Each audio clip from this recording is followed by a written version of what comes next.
Dons espirituais, fruto do Espírito, são a mesma coisa? Se não, como distingui-los? Quais as diferenças? Quais os propósitos? Fruto ou frutos do Espírito? Assuntos como estes serão tratados na lição de número 5 do próximo domingo na Escola Bíblica Dominical. A paz do Senhor, o fruto do Espírito, o eu crucificado. É o assunto da lição 5 da revista de adultos da Escola Bíblica Dominical, adotada pelas igrejas evangélicas Assembleias de Deus no Brasil. E pelo canal da nossa convenção, CEADEMA, Convenção das Igrejas Evangélicas no Estado do Maranhão, nós trazemos para você este subsídio. Não é a exposição de todo o conteúdo da lição. Subsídio é apenas apontar caminhos, meios pelos quais professores e alunos devem seguir, encontrar aí um objetivo comum para poder fazer valer cada minuto da aula da Escola Bíblica Dominical. A lição passada tratou sobre os dons do Espírito e aprendemos que dons são capacitações, a ação do Espírito Santo na nossa vida para o cumprimento da missão. Estes são, pelo menos, um dos propósitos dos dons espirituais, nos capacitar conforme a soberana vontade do Espírito Santo para o cumprimento da missão, e esta missão tem várias formas de ser realizada. Porém, o que é o fruto do Espírito? O apóstolo não usa a expressão no plural, frutos do Espírito. É simplesmente um vício de linguagem por causa das diversas manifestações deste fruto. O fruto do Espírito é como uma laranja e os seus gomos, ou seja, é um único fruto e tem aí as suas diversas manifestações ou modalidades, usando uma expressão por Donald Gee, também mencionado na nossa revista. Então, se os dons espirituais são capacitações, empoderamento, poder do Espírito Santo, que nos habilita a cumprirmos a missão para o qual fomos chamados, vocacionados, o que de fato é o fruto do Espírito? Olhando para o ponto primeiro da nossa revista, nós podemos resumir o fruto do Espírito basicamente como sendo a evidência de que nós, de fato, nascemos de novo. É o resultado da conversão, da regeneração, do habitar do Espírito Santo na nossa vida. Em outras palavras, podemos dizer que é claro que alguém pode não ser usado com um dom espiritual durante toda a sua vida cristã, mas ele pode evidenciar o fruto e deve evidenciar. Portanto, o fruto do Espírito nada mais é do que a evidência de que somos novas criaturas, de que nascemos de novo e estamos crescendo em Cristo Jesus até alcançarmos a estatura de varão perfeito. Entendendo isto, fica fácil responder a pergunta: como entender aquelas pessoas que lá no momento litúrgico da celebração é tão fervorosa, é tão espontânea, mas na vida diária não demonstra ser sequer cristão? Pois é uma falha nossa medirmos ou julgarmos a espiritualidade de alguém por causa do momento litúrgico, daquele tempo designado para a celebração do culto. Claro, nós estamos em um ambiente em que nós devemos, de fato, proceder daquela maneira. Mas o fruto do Espírito, ele nos acompanha em toda a nossa vida, nas nossas escolhas, nossas decisões, nossos planos, projetos, nos nossos desejos e anseios, embora tenha em nós esta guerra interior, resultante da habitação do Espírito Santo em nós, com a nossa natureza ainda caída, que desfruta tão somente da esperança de um dia ser redimida da queda. Portanto, todo cristão precisa evidenciar o fruto do Espírito Santo. Não existe cristão verdadeiro sem fruto do Espírito. Se por um acaso você conhece alguém ou se julga não ter o fruto do Espírito, você precisa rever o seu conceito de ser convertido, porque é a evidência da habitação do Espírito Santo como resultado do novo nascimento, como resultado da conversão.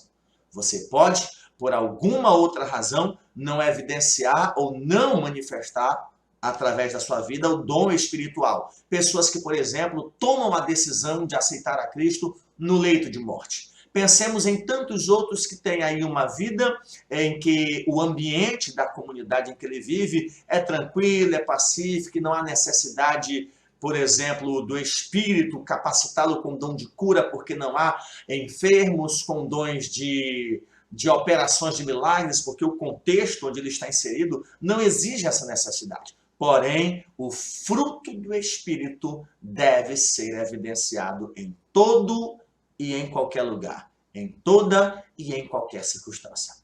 Tendo compreendido isto, como entendermos a diferença entre dons espirituais e o fruto do Espírito?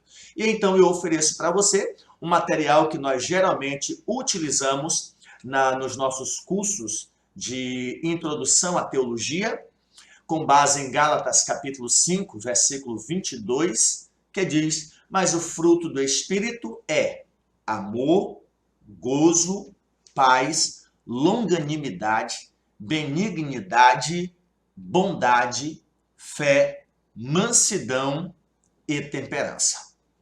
Atente para a expressão utilizada pelo apóstolo Paulo. A expressão é: mas o fruto do Espírito, não os frutos. Como entender esta aparente incoerência, esse aparente crime contra a língua portuguesa? O fruto do Espírito é, e então ele diz, amor, alegria, paz, bondade, benignidade, fé, mansidão e temperança. Eu faço uma pergunta para você. É possível um cristão genuíno ter, por exemplo, bondade e não ter amor? É possível um cristão verdadeiro ter paz, mas não ter temperança? É possível um cristão genuinamente nascido de novo ter, por exemplo, mansidão e não ser longânimo? Ser longânimo é tardar a aplicação do juízo, da sentença, da disciplina. É, de fato, aí um sinônimo para paciência. É possível um cristão ser bondoso e não ser alegre? Como explicar isto? A verdade, meu querido, é que o fruto do Espírito é um só. E este fruto, ele é evidenciado através de todas essas modalidades. Todo cristão nascido de novo, ele precisa ter o fruto do Espírito. E este fruto não é uma destas virtudes, são todas elas. Lembra dos gomos da laranja? Se nós espremermos, ainda esta analogia acaba sendo incoerente com essa ideia de fruto do Espírito, mas é uma analogia aproximada. Semelhante a isto, nós temos as bem-aventuranças. Esse critério também pode ser atribuído às bem-aventuranças. Não faz sentido alguém ser pacífico e não ser misericordioso. Alguém ser pobre de espírito e não se alegrar com a perseguição. Como ser faminto de justiça, ter fome e sede de justiça e não exercer misericórdia com os criminosos, com os pedófilos, com os atrócidos? Eles têm que sofrer as consequências do erro cometido. Mas a misericórdia jamais vai nos permitir nos alegrar com a morte dele e a sua alma ir para o inferno. A misericórdia vai nos fazer entender que tudo que esta pessoa precisa é nascer de novo. Então, a semelhança das bem-aventuranças, não tem como você ser um e não ser outro. As bem-aventuranças são virtudes inerentes a um cidadão do reino dos céus. Não vá com essa, eu sou pobre de espírito, mas ainda não sou manso. Olha, eu sou manso de espírito, mas eu não me encaixo aqui no se alegrar, me regozijar com a perseguição. Não faz sentido. O mesmo é em relação ao fruto do Espírito. É um fruto que é evidenciado em todas estas virtudes. Alegria. É claro que essa alegria pode ser atrelada a um estado de espírito, não é só rir com tudo ou estar desprovido de sensibilidade. É a bondade, a fé, a mansidão, a temperança. E, por fim, enfatizando, não tem como você ter apenas uma dessas manifestações, ou duas, três ou metade, e falhar em outra. Pastor, então eu não estou conseguindo ter isso na minha vida, como é que eu faço? Aí é que está a questão. Não é produzido por você, não vem de você. É resultado da obra do Espírito Santo na vida do cristão.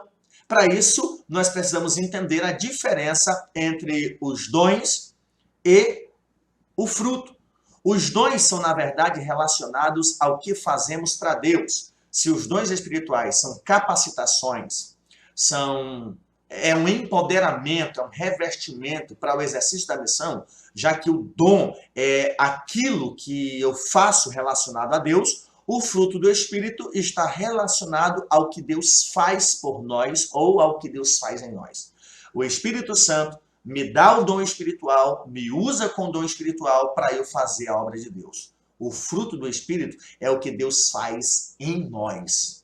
Vem do céu para a terra, para nós. O dom, embora vindo do céu, através de Deus, por meio do seu Santo Espírito, é para o cumprimento do que nós fazemos para Ele. E, mais especificamente, eu quero deixar para você esse gráfico da diferença entre os dons e o fruto do Espírito. O fruto do Espírito, ele é criado, ele é produzido e não é feito por mim, é pelo Espírito Santo. Nós somos até tentados a não sermos misericordiosos, a não sermos longânimos. Mas aí o Espírito Santo aplica em nós a temperança, a mansidão. É aí que você vai entender o terceiro ponto da nossa lição, que é este fruto que faz com que nós lutemos conosco mesmos, com a nossa própria natureza.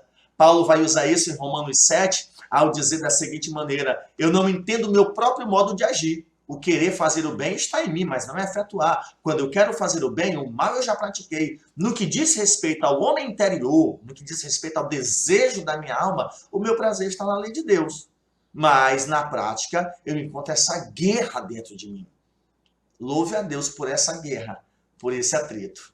É a evidência de que o Espírito Santo habita em você e te ajuda exatamente nas tuas fraquezas. Então, o fruto do Espírito é criado, é produzido, enquanto que os dons do Espírito são dados, são recebidos.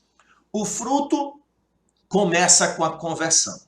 E os dons? Após o batismo, por que eu coloquei um ponto de interrogação? É comum alguém perguntar se alguém pode ser usado com os dons espirituais sem ter sido batizado primeiro com o Espírito Santo, com a evidência inicial do falar em outras línguas. Pastor Antônio Gilberto, de saudosa memória, um dos grandes teólogos da fé pentecostal, ele entende que um cristão só pode ser batizado, só pode ser usado com os dons espirituais depois que ele for batizado com o Espírito Santo. Bom, mas não é uma unanimidade. Basta nós entendermos que o dom é do Espírito e ele dá a quem ele quer e como ele quer. Mas é uma questão para discussão. Então, professor, aproveita a oportunidade. Então, os dons espirituais, eles são dados antes ou depois do batismo. É um caso a ser estudado. Mas o fruto, ele começa a partir do momento em que o cristão nasce de novo. Foi convertido, aceitou a Jesus Cristo como Senhor e Salvador, tem o seu nome escrito no livro da vida, tem a certeza da vida eterna. Primeira hora de nascido de novo, ele já pode ter evidências deste fruto do Espírito Santo. Além do mais, nós temos aqui o fruto do Espírito, ele procede de um interior transformado e o dom, ele vem do céu para nós. O fruto, ele procede da vida transformada, de um coração transformado.